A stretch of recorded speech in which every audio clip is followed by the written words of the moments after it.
সুদ যারা খায় তাদের কি অবস্থা হবে, ঘুষ যারা খায় তাদের কি অবস্থা হবে, মদ যারা খায় তাদের কি অবস্থা হবে,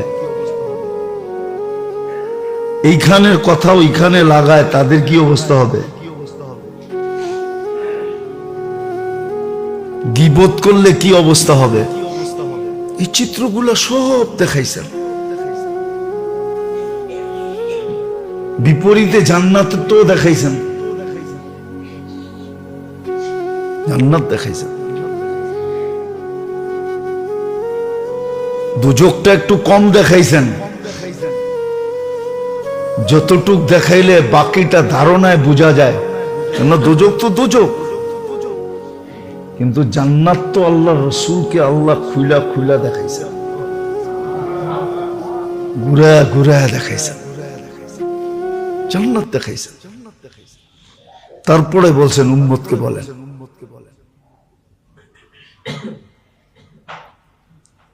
তারপরে বলছেন উম্মতকে বলেন।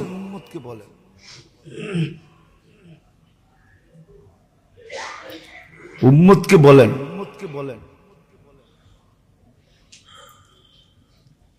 উম্মতকে বলেন।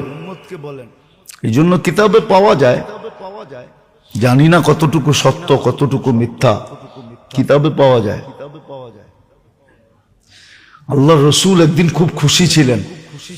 আম্মা জান আয়েশা রাদিয়াল্লাহু তাআলা আনহাকে বলতেছিলেন যে কি চাও তুমি আজকে, যা চাবে তা দিব।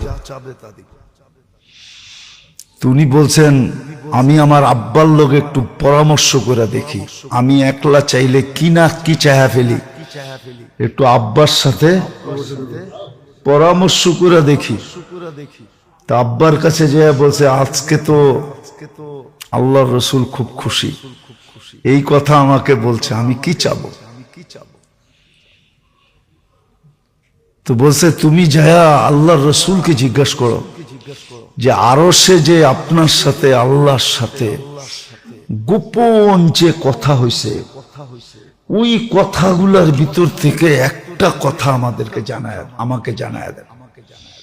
বেদের যে কথা হয়েছে, বেদের কথা হয়েছে না, কোনো কথা হয় না। হ্যাঁ, ফাওহা ইলা আবদিহি মা আওহা, কোরআন তো বলে, কোরআন তো বলে। বেদের কথার ভিতর থেকে একটা বেদের কথা আমাদেরকে বলা দেন।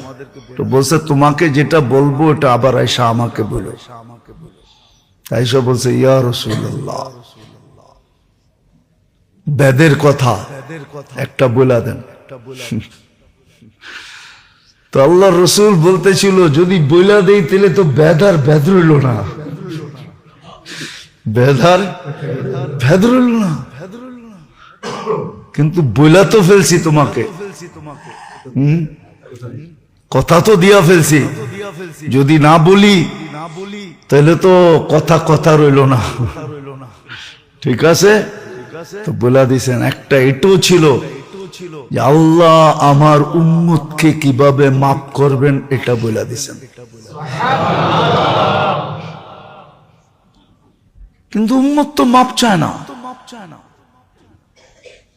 উম্মতের কোন শ্রেণী তো মাপ চায় না।